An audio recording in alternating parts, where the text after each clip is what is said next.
All right, amigos, today we're talking about the preterite with mental and emotional states, right? So what we're talking about here is oftentimes you're going to use, when you're talking about emotions, you're going to use the imperfect tense, the aba endings and the ia endings. But we do have some preterite verbs where we're going to use these emotional states in the preterite tense. So that's what this is about. So if we look at some examples, we have ponerse, which is normally poner is to put or to place something. And when you're using it reflexively, oftentimes ponerse is to put on, right? Like me pongo la chaqueta, I put on the jacket. Sentir is to feel. So sentir se is to describe that emotional, like how you're feeling, right? Emotionally. So what happens with poner, it sounds a little bit odd in English because we don't really say, oh, I put myself angry. But that's kind of the meaning in Spanish is we're saying I put my or placed myself, I became angry. So in English, where we would say I got angry or I became angry, in Spanish, we'd say I put myself, right? Or I became angry.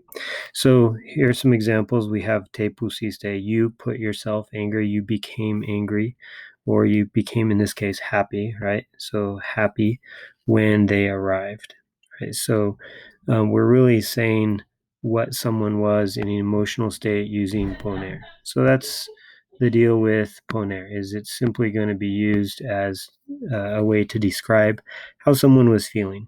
Notice it is reflexive, so don't forget to use the me, te, se, nos, or se, right?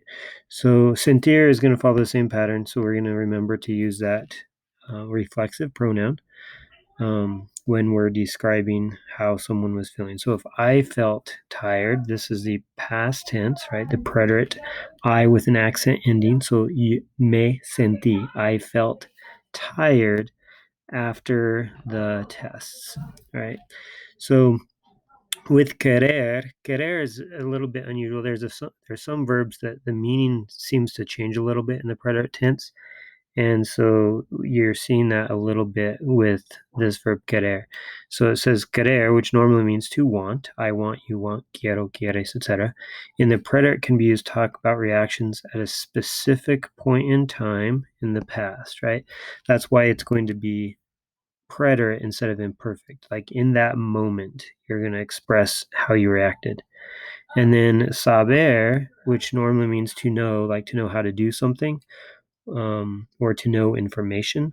Now its meaning is going to change a little bit. So in the preterite tense, we're using this saber verb to say someone found out, right? So it's not she knew, but it's she found out in the preterite tense.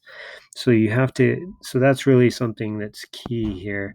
I'm going to change colors and circle it, right? So this means to to have found something out, right?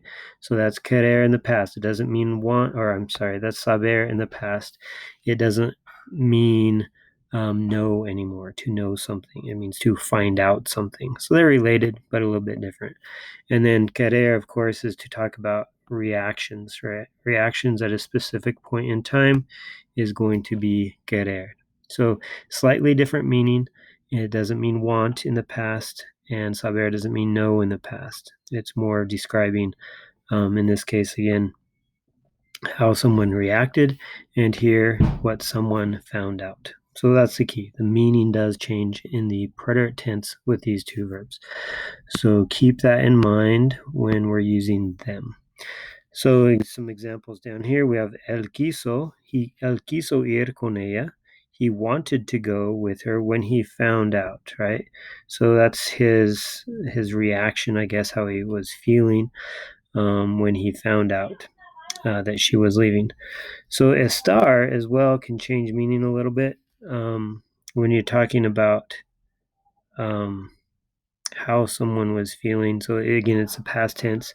So you're going to say in the preterite tense, not imperfect, in the preterite tense instead of the imperfect, which is normally the conjugation that we would use for how someone was feeling. So in this case, we can use estar to say how someone is feeling. Notice it's for a certain period of time, right? So remember that the imperfect is I used to, for a period of time, but we're not sure exactly when we started or when we ended. So here, when we're talking about estar in the preterite tense, right, it has to be a certain period of time. Like that week I was sick, or in that moment I felt sick. That's a specific period of time.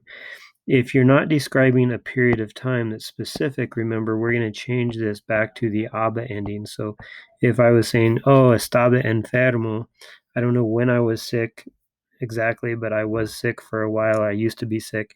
That could be estaba. But here, if I'm saying on Friday I was sick, specific point in time, I could use estuve instead. So I was sick at that time. So that is how that works. So hopefully that will be helpful for you. If we look at some examples here, there are multiple choice. Of course, you could just guess on these and see which one is right. But remember, the goal is to really understand. So here, if it says that Luis and Paco, let me go ahead and bring this up on my screenshot screen. So here we can say Luis and Paco tuvieron. So Luis and Paco had a lot of hunger after the test. So what did they want to do, right? What were they feeling? What was their reaction to having that hunger? Well, their reaction was probably they went, right? They went to a restaurant. So they wanted to go. They reacted by going. So this one is the they form. This one is the we form. So we're talking about Luis and Paco. They're a they. So it would have to be a. So go ahead and answer those questions and let me know if you have any trouble.